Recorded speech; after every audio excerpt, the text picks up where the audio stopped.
You move into France and you think you'll need a car, but you don't know what your options are exactly?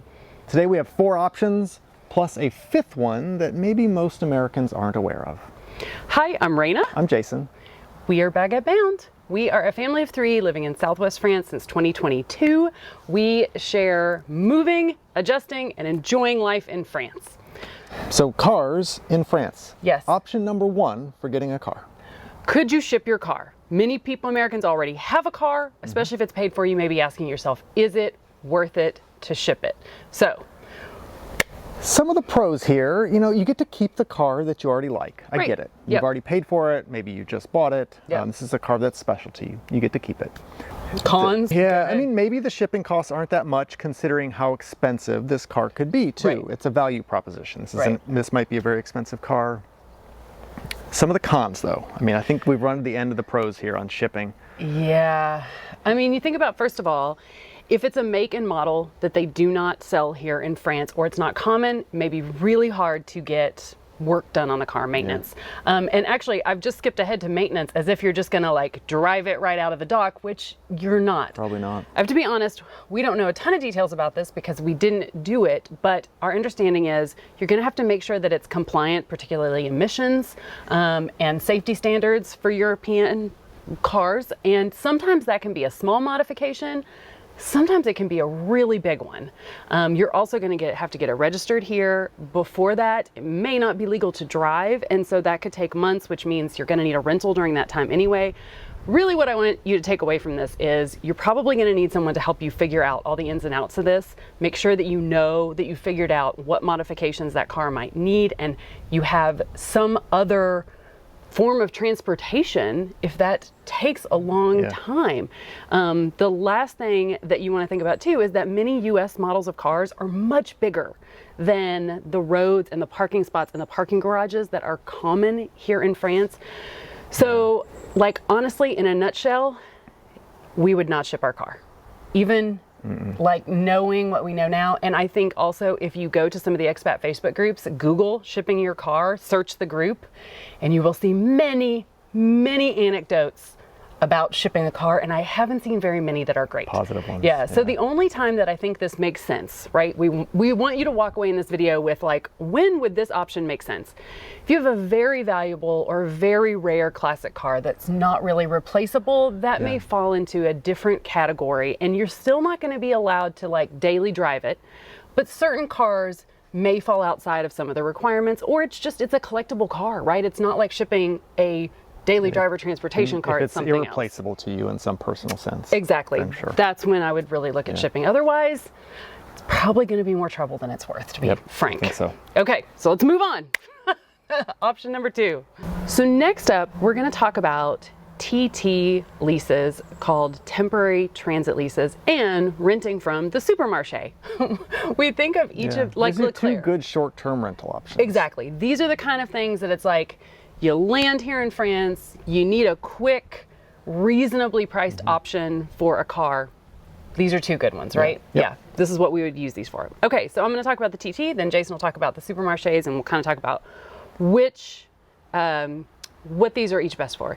So the TT is a customs and tax provision that allows any person residing outside the European Union or in an overseas department territory to lease a new vehicle during their stay in Europe, and then to be able to acquire it exempt from custom duties and tax. So what this means is you can rent a new car for up to 6 months at a much better monthly price using these TT leases than you could book like a tourist rental car for. You must use your U.S. license and your U.S. address and book this before you come. It's meant for non-residents, and so that's why it's up to 6 months, because after 6 months, you're a resident. And when it's done, you can choose to purchase the car. Yeah. So that's kind of a bonus. So that's one option for your first 6 months. Another short-term option is renting a car through the grocery stores. Many of the really large supermarchés, there's a variety. It's usually the bigger stores, Leclerc, Auchan, Intermarché, Super U. At places around the bigger cities, they'll offer cars for rent from the grocery store. These typically work, they offer them at a daily rate, and you can rent them for up to 30 days before you have to bring it back so they can check the mileage, and then they can lease it back out to you. So it's a monthly rate, but you can go month to month to month and just continue on. Yeah. So each of these, quickly kind of pros and cons with this, like with the TT lease for the first 6 months, you can, they're often a better price per kilometer, right? So if you're going to spend the first 6 months of your life in France driving all over the country, these can be a better option. Yep. It also, you don't have to go back and do the every 30-day thing with the mileage check. So that's nice, especially if you're going to be moving place to place. If it's a new car brand and model for you, and you kind of you're thinking you might want to buy this, and so then you're going to get to drive it for a while. It's brand new, so I mean, they're usually. We did this when we first came. We had a car we called Penguin. It's my favorite car we've ever driven. It was a nice car. She was so nice. Yeah. But then this brings me to, you have the option to buy it. So keep that in mind when you pick up the car if you do this, because for us, in our case, we loved Penguin, but she was kind of like a free upgrade because they didn't have the car we had originally booked. And so she was actually a little more expensive than the price range we were looking for at that moment in life. So we kissed her goodbye and left her in the lot and wished her well with her life. But that's just something to think about. Whichever one you rent, it could be possible you're going to buy it. So keep that in mind in your, when you select that. Yeah. Another advantage for both of these short-term rentals is you can do it with your U.S. license. Yes. You'll probably want to bring an international driver's license, the grocery stores that you can get before you leave. But you do not have to have a French license in order to get either of these short-term options, either the TT or from the grocery store. Yeah, because they're both kind of meant to some degree for tourists, but they're much better priced. Looking specifically at the grocery store options, you'll want to look for the word location. Location is the word for kind of these car rental programs. Yeah. The advantage of this is if you need a car, but you're not planning on driving extended mileage. Usually the way these are structured, the prices are very inexpensive to have the car for a day, but it's a little more expensive to actually drive it. So if you're planning on driving a lot, this may not be the best option for you, but if you want a car to have the option to drive it around, this may really work. Yeah, and you can even think about that if you have, once you move to France and everyone comes to visit you and you're not sure if you want to have a second car, if you know it's going to sit in the driveway for most of the time, but you want to have it as a backup, it's great for those situations. We know lots of French people who actually use these regularly as their second cars that they don't drive a lot, so you're not paying much for them per day and just, a little more when you're driving it. Both of these come with maintenance, insurance already included, so you don't have to worry about those kind of things as you're driving it around. Weighing between the two, you just have to decide, do I want a new car? Do I want a used car? Do I want more mileage or less mileage? And you can weigh those two as you go. Right. Okay, so that's going to cover you when you first land for a few months as you start to think about a longer term solution. Another great bonus with the grocery store rentals and the TT program is that you can pay with a credit card. Yeah. Every month they'll just charge your credit card that you put on file. It can be really a simple way. Done. Absolutely. Yeah. So next up, we're going to talk about, people often ask us about getting a long-term lease on a car. Those are pretty common in the U.S. Where, 24, 36 month lease. Yeah. You kind of own the car, but you don't really. At the end, you can just turn it over, and you usually put a pretty small down payment down, and then you're just paying monthly. So those are available in France, but they're probably, frankly, going to be pretty difficult for you to get until you have a French license, and then they really want to see a French job contract. It's kind of like getting a mortgage.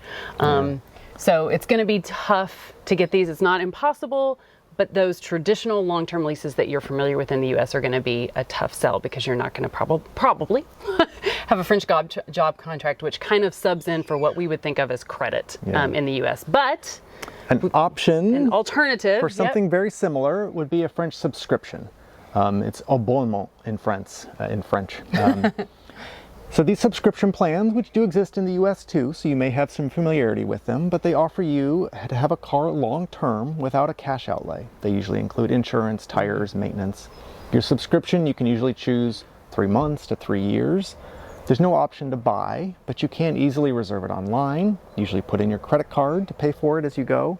And oftentimes, they'll even give you the availability to have the car delivered to you. So if you're completely without a car, and you need one, sometimes these subscriptions will bring the car to you. Yeah.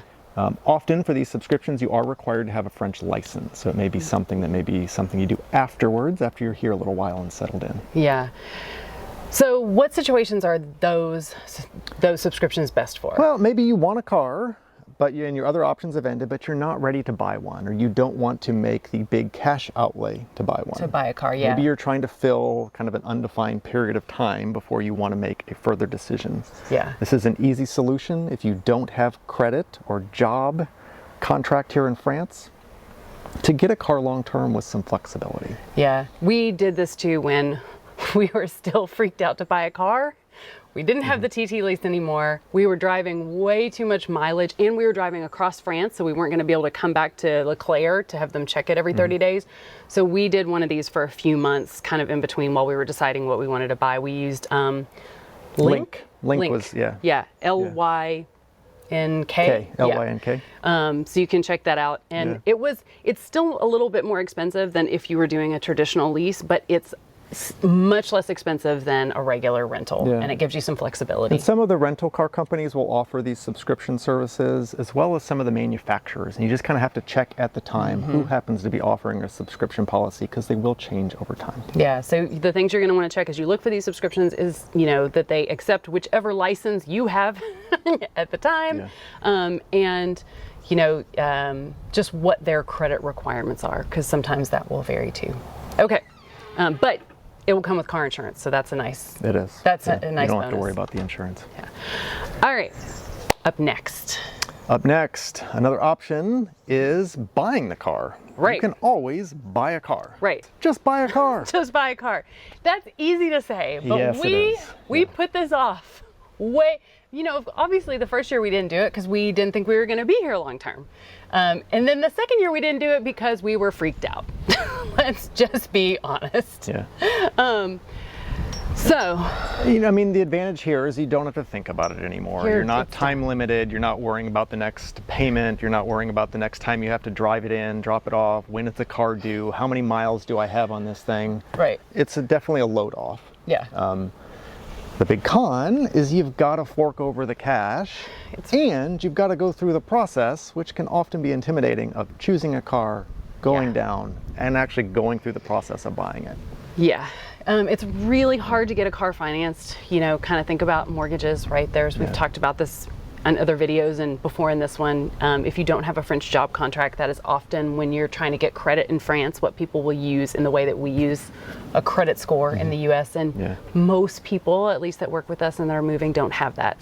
So you want to plan, if you are going to buy a car, plan to pay cash. So where would you buy a car? Does it work the same way as in the U.S.? Yeah, it's definitely very similar, right? There's dealerships all over where you can buy new and used cars. Certain dealers offer only used cars, just like in the U.S. Yep. You can buy a car from an individual. Yep. You can also... Like local small garages, mechanics, they are very... France works like the 90s, right? It's like who you know, relationships. You see a poster that's like, oh, there's a car for sale, and take a number. But often, at least out here in the countryside, mechanics at garages, we have multiple French friends who've told us they find the car this way. They tell the mechanic. And they may not have the cars out front to see and drive, but you go in, you talk to them, you tell them what you're interested in, and they can arrange it to get that car. They know a lot of people with cars, and sometimes they know of someone that's being sold. So the local garage is a good option, not to overlook. So dealership, individuals on Lebancoin, or there's another site called Car Easy. So it's all the same ways basically in the U.S. with the exception of the local garage is kind of more common than I think it is in the U.S. I mean, really, if you live anywhere except for the center of Paris or the center of a large city, and your intention is to not have a car long term, to be perfectly honest, if you know you're going to need a car and you're staying in France long term, just buying a car and getting over with is probably the most cost-efficient solution. I think Americans are often surprised at how many French people actually have cars. I think we have a much bigger impression that more people use public transportation, which they do, but a lot of people still own cars, and most people in most situations will need one when you're moving here. Yeah, so what we want you to walk away from this video with thinking about is, you may need to test drive a few because there's going to be different makes and models here than they have in the US. But, don't be intimidated. It actually, when we finally did this, it was completely anticlimactic. There was less negotiation. It was more straightforward. We looked up dealerships just like you would in the U.S. to find used cars in stock. We test drove a few. We figured out what we were looking for. Jason found they kind of have like, the certified used programs are not quite the same, but similar. If you buy from a dealership, something that's, newer, usually it comes with some guarantees. They check it over, that kind of thing. And, we found the car, we bought it, we went and picked it up. It was, we didn't know why we had fairly put it easy. Yeah. So it's definitely, we would encourage you, if we were doing it all over again, I think what we would do is we would still have gotten, if we knew we were staying in France, we would have booked the TT lease with our U.S. license and our U.S. address for the first 6 months. When we first arrived. Right, Yep. Because it gives you a lot of mileage for a good price compared to other rental car options. And then once we were settled after 2 or 3 months and feeling like we had the bandwidth, we probably would have just started looking for a good used car to buy. You can just look up dealerships in cities where you're going to be, just like you would in the U.S., and start to look at their online stock to get an idea of, people often ask us, how much do cars cost? So there are lots of different ways to get a car for yourself after you arrive in France for people in different situations with different car needs. Right. What we want you to avoid at all costs is having to rent a car through the traditional car rental, the vacation car rental through the airport or train station, because that just costs a lot of money and it's unnecessary. Yeah, if you're going to be doing it for months and months and months. You probably have more questions about buying a car and how that works and what to expect. You can check out this video for more information on that. Thanks for watching. A bientôt.